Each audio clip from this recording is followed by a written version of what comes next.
July 21, 1973. A quiet Norwegian town that hadn't seen a murder in 36 years. A pregnant woman walks home from the cinema with her husband, a simple Moroccan waiter living a peaceful life. Suddenly, gunshots shatter the silence. Her husband collapses, bleeding on the street. But this wasn't a random killing. This was Mossad, Israel's legendary spy agency, and they had just murdered the wrong man. What you're about to discover will shatter everything you thought you knew about the world's most feared intelligence organization. When you hear the name Mossad, images of precision, excellence, and unstoppable efficiency flood your mind. The agency that tracked down Nazi war criminals across continents. The masterminds behind operations so daring they seem pulled from Hollywood thrillers. The invisible hand that has protected Israel through decades of existential threats. But there's another side to this story. A side carefully hidden from public view. A side where miscalculation leads to international scandal, where wrong intelligence costs innocent lives, and where even the most elite operatives find themselves in handcuffs, spilling secrets that compromise entire networks. Today, we're pulling back the curtain on Mossad's most catastrophic failures, operations that went so disastrously wrong. They changed the course of Middle Eastern politics, destroyed careers, toppled governments, and left trails of innocent blood that haunt Israel to this day. This isn't the story they want you to know, but it's the story you need to hear. Before we dive into these shocking failures, you need to understand what Mossad actually is. Founded in 1949, just 1 year after Israel's birth, Mossad is the Institute for Intelligence and Special Operations. It's one of the primary intelligence agencies of Israel, alongside Shin Bet and Amen, focused specifically on foreign intelligence, covert operations, and counterterrorism. Mossad operates in the shadows. No official budget is published. No headquarters address is publicly known. Agents are trained to become ghosts, invisible, untraceable, and absolutely lethal when necessary. Their successes are legendary. Operation Entebbe in 1976, where commandos flew thousands of miles to rescue hostages in Uganda. The capture of Adolf Eichmann in Argentina in 1960. The assassination of key terrorist leaders across Europe and the Middle East. The theft of Iran's nuclear archives in 2018. These operations cemented Mossad's reputation as perhaps the most capable intelligence service on Earth. But here is what most people don't realize. Former Mossad officials estimate that for every 1,000 successful operations, there's one that fails. 1 in 1,000 might sound impressive until you realize that when Mossad fails, the consequences are absolutely catastrophic. These aren't just operational setbacks. We're talking about international incidents that nearly destroyed alliances with America and Britain. We're talking about innocent people murdered in cold blood. We're talking about agents captured and tortured, revealing safe houses and contacts across entire continents. We're talking about terrorist leaders not only surviving assassination attempts, but emerging stronger than ever, with their enemies humiliated on the world stage. The failures we're about to explore aren't just embarrassing footnotes in intelligence history. They're defining moments that shaped Middle Eastern politics, changed Israeli leadership, and revealed the terrifying reality that even the world's best can get it catastrophically wrong. Our journey begins in 1954, just 6 years after Israel's founding. The young nation was surrounded by hostile neighbors, fighting for its very survival. In this pressure cooker environment, Israeli intelligence decided to launch an operation so audacious, so controversial, that its exposure would trigger a political earthquake that nearly tore the Israeli government apart. This operation had a code name, Susanna, but history would remember it by another name, the Lavon Affair, and it would become one of the most shameful chapters in Israeli intelligence history. What made this operation different wasn't just that it failed. It was that it involved recruiting innocent civilians as unwitting pawns in a false flag operation. It was that when these civilians were caught, Israel denied any involvement and left them to face execution.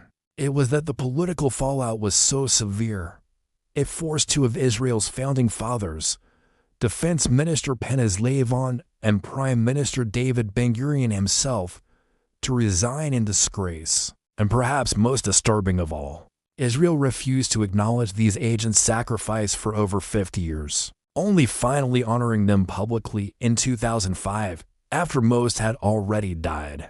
To understand how Operation Susanna went so disastrously wrong, you need to understand the geopolitical chess game being played in the Middle East in 1954. Britain controlled the Suez Canal, that critical waterway connecting the Mediterranean to the Red Sea, giving them enormous strategic influence in the region. But winds of change were blowing. Egyptian nationalism was rising under Gamal Abdel Nasser, and Britain was considering withdrawing its forces from the Canal Zone.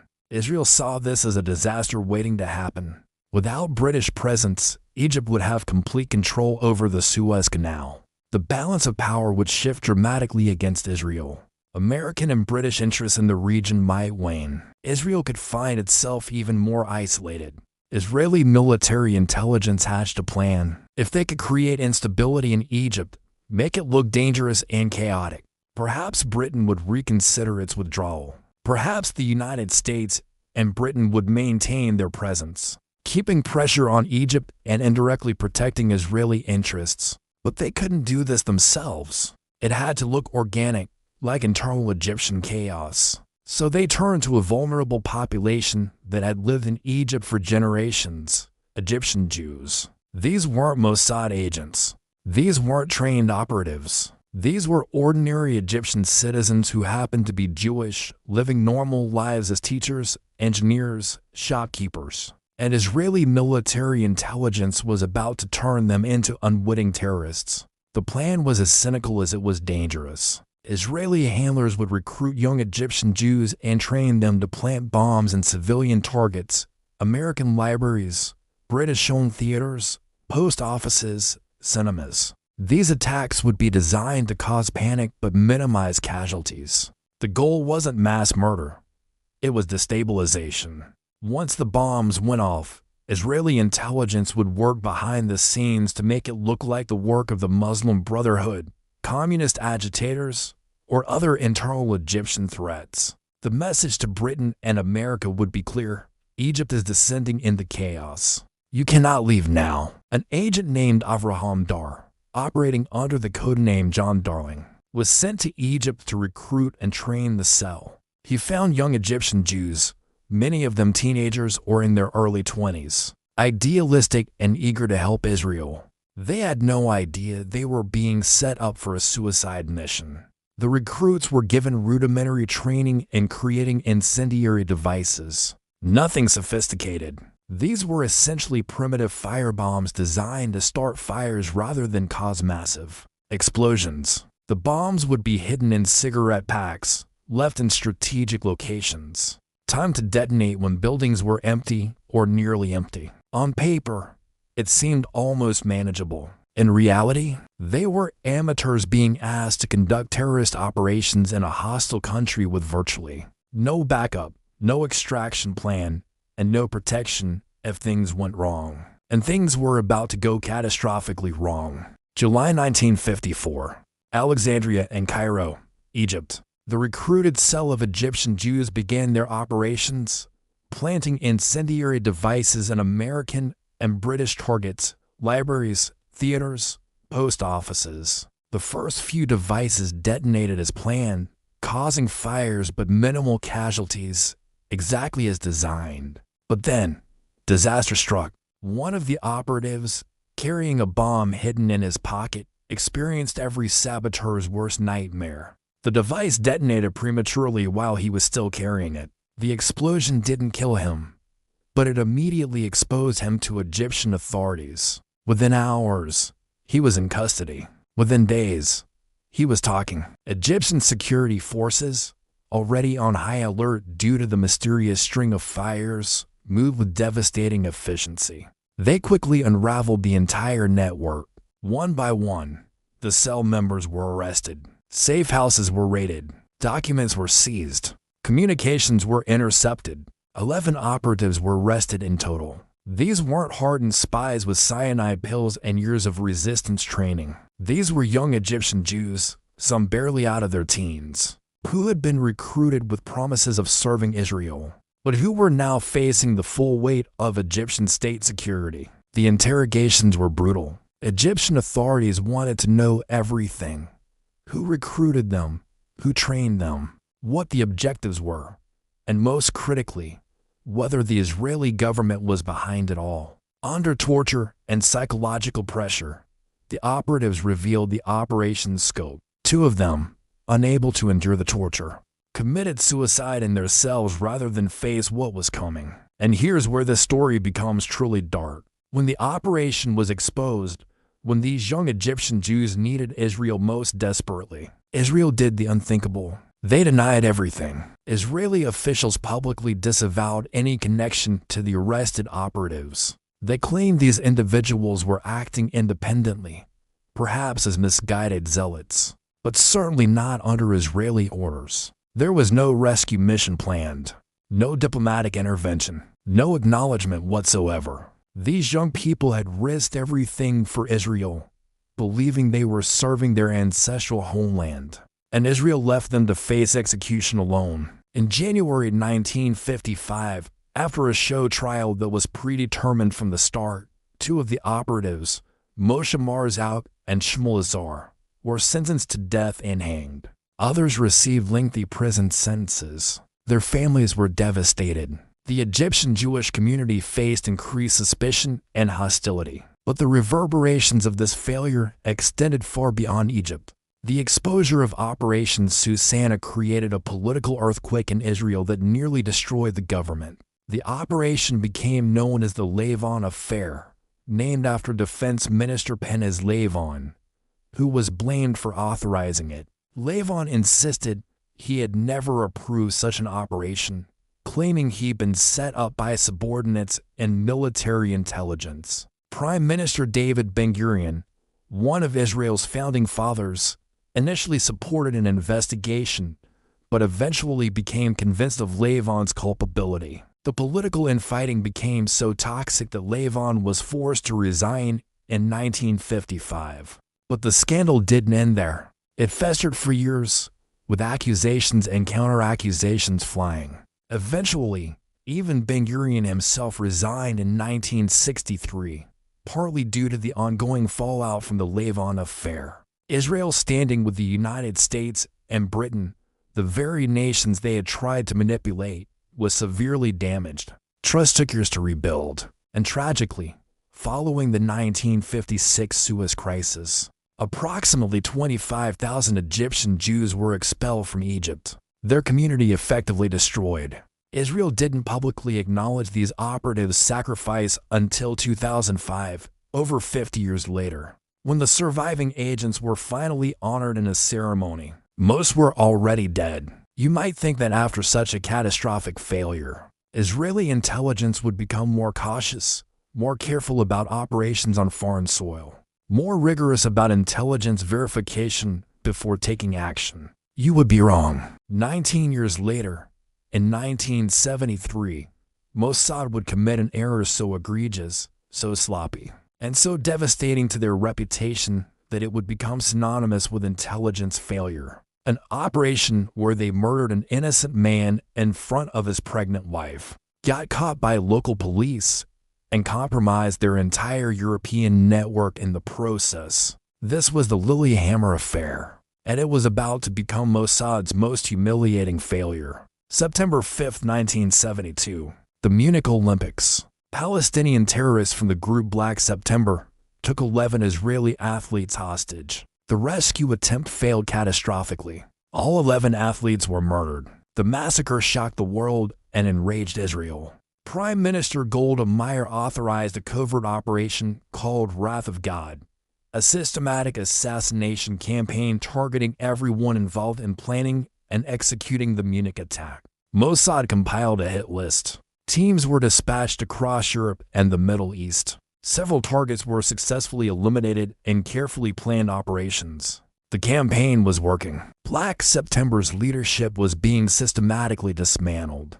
But then Mossad's intelligence pointed them toward Ali Hassan Salama, known as the Red Prince, the chief of operations for Black September and allegedly the mastermind behind Munich. He was the highest value target on the list. Intelligence suggested Salama was hiding in Lillehammer, Norway, a small, quiet town of about 20,000 people that hadn't seen a murder in 36 years. It was an unlikely location for a Palestinian terrorist, but the intelligence seemed solid, or so they thought.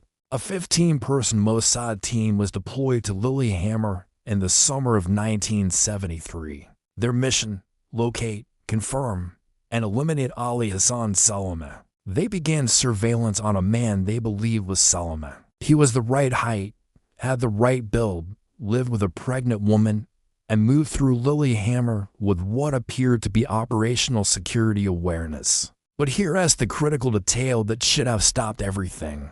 Most of the agents on the ground reported back to their superiors that this man didn't actually resemble Salama. The facial features were wrong. The mannerisms didn't match. Something felt off. The leadership in Tel Aviv ignored these warnings. They had invested significant resources in this operation.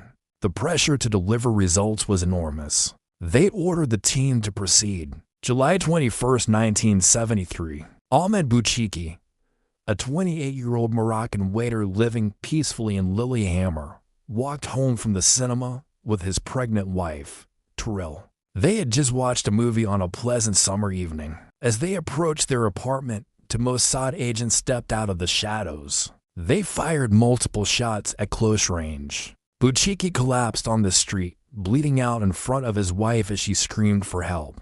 The agents fled to their getaway cars. But they had made a catastrophic miscalculation.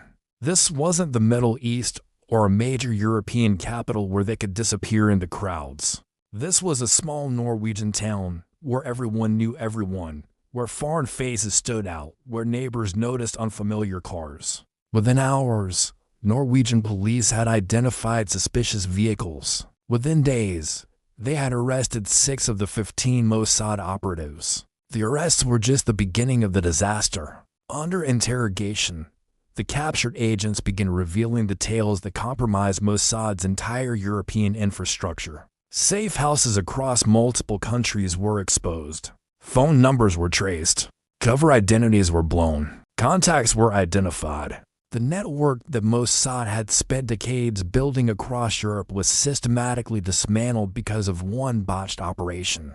The 6 captured agents were convicted by Norwegian courts and sentenced to prison terms ranging from 2 to 5 years. The scandal made international headlines. Norway, a peaceful nation that hadn't experienced such violence in decades, was outraged. Mossad's reputation for surgical precision and infallibility was shattered. Operation Wrath of God was temporarily suspended. The political fallout was severe. And most tragically, Ahmed Bouchiki, an innocent waiter who had nothing to do with terrorism or Middle Eastern politics, was dead, leaving behind a pregnant widow and shattered family. Israel eventually paid compensation to Bouchiki's family in 1996, a tacit acknowledgement of the catastrophic error. And Ali Hassan Salama, the actual target, he continued living freely for another 6 years until Mossad finally killed him in Beirut in 1979.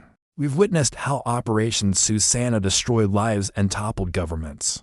We've seen how the Lillehammer affair murdered an innocent man and compromised Mossad's entire European network.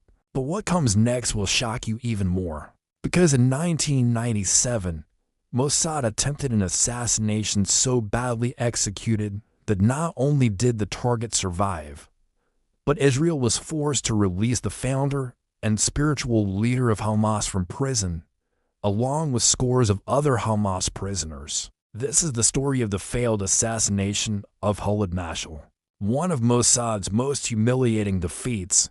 September 25, 1997, Amman, Jordan. Khalid Mashal, the political leader of Hamas, was living under Jordanian protection for Israeli Prime Minister Benjamin Netanyahu. Mashal represented a critical target. Hamas had been conducting devastating suicide bombings, Inside Israel, killing dozens of civilians, Mossad devised an elegant plan. Rather than a noisy shooting that would create an international incident in Jordan, an important peace partner, they would use a sophisticated poison. The target would appear to die of natural causes days later. Two agents would approach Mashal on the street, spray poison in his ear, and disappear into the crowd. Clean, surgical, and undeniable. The Mossad team arrived with Canadian passports and tourist cover stories. On the morning of September 25th, they were ready. Mashal left his office and walked toward his vehicle. The assassins moved into position. But complications began. The team leader saw Mashal's young daughter suddenly jump out of the SUV. He tried to signal abort, but in the chaos, the assassins didn't see him. As they closed in, one pulled out what appeared to be a Coke can, actually concealing the poison device. But when activated, nothing happened. The mechanism jammed. Despite the malfunction, they pressed forward and managed to spray toxin into Mashal's ear.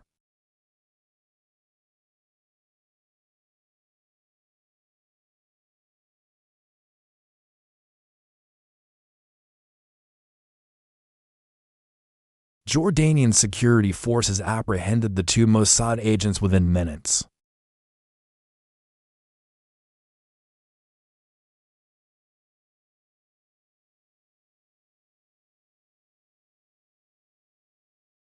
He was rushed to hospital as his condition deteriorated rapidly.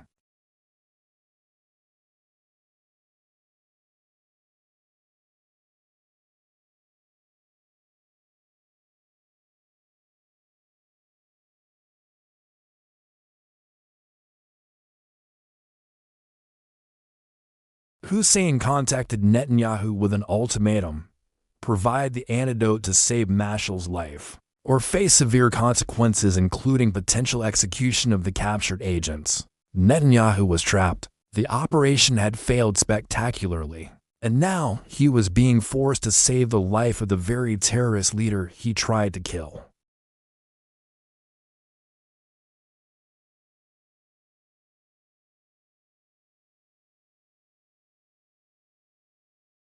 The man Mossad tried to assassinate was being saved by Israeli doctors.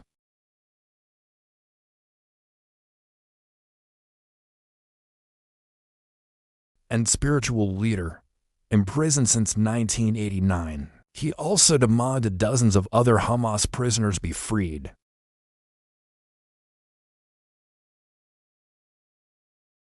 Netanyahu had to comply. In October 1997, Sheikh Ahmed Yassin was released and returned to Gaza to a hero's welcome. Scores of Hamas operatives walked free. The organization received an enormous propaganda victory. The consequences extended far beyond the prisoner exchange. Khalid Mashal became a living symbol of Hamas's resilience and Israeli failure. He survived to become one of Hamas's most prominent leaders, eventually heading the organization's political bureau. Sheikh Ahmed Yassin reinvigorated Hamas's operations until Israel finally killed him in 2004. With a helicopter missile strike, a far less subtle approach than the failed poison operation. Netanyahu's government faced severe criticism. Intelligence chief Danny Yatom resigned over the debacle.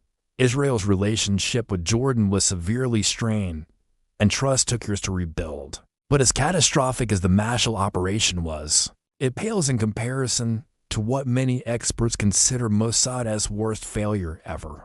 They completely missed Iran's secret nuclear weapons program. For several years in the late 1980s and early 1990s, Iran invested billions of dollars, recruited top scientists, built secret underground facilities, and developed nuclear weapons infrastructure. Israel had absolutely no idea. Mossad focused on tracking known facilities. Russian and Chinese reactor technology being sold to Iran. What they missed was Iran's massive parallel program, covert and specifically designed to evade detection. By the time Israeli intelligence discovered it, Iran had made enormous progress toward nuclear capability. Years of development occurred, completely off Mossad's radar. The entire security calculus of the Middle East had shifted, and Israel was playing catch-up. This was a strategic intelligence failure with potentially existential consequences. The failure forced complete reorganization of Israeli intelligence priorities and led to years of desperate covert operations that continue to this day. Finally, one more failure deserves mention. In 1986, Mossad embarked on a mission in Djibouti, attempting to create a new route to bring Ethiopian Jews to Israel. After the Sudan route was discovered and shut down, the operation went catastrophically wrong. Agents were arrested, interrogations were brutal, torture was involved, lives were shattered, but Israel has still refused, nearly 40 years later, to accept any responsibility. The agents involved, the Ethiopian Jews caught in the crossfire, and the families destroyed have never received official acknowledgement. The full story remains classified.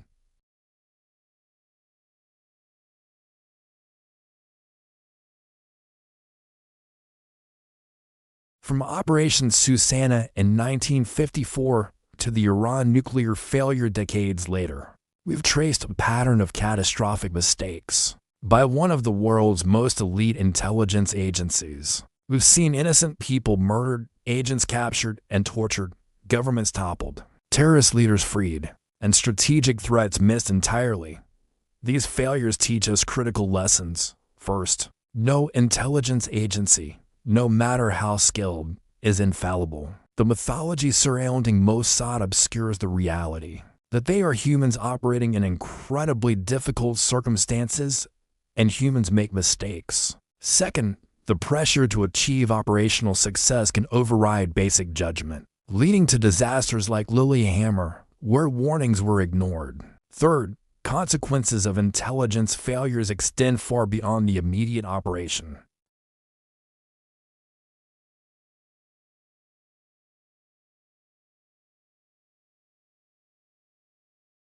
Finally, accountability matters. The failures Israel acknowledged, like Lilyhammer and the Mashal operation, allow for learning and improvement. But operations like Djibouti, still hidden in shadows, represent wounds that cannot heal because they've never been exposed to. Like Mossad remains one of the world's most capable intelligence agencies.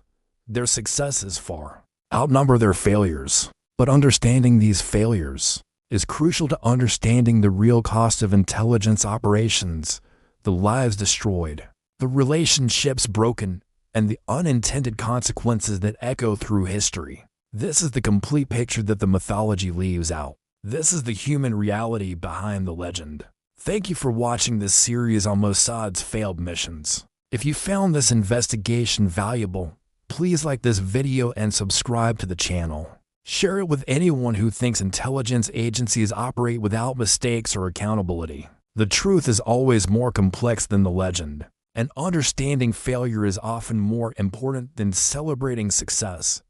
Until next time, stay curious, stay critical, and never stop questioning the official narratives.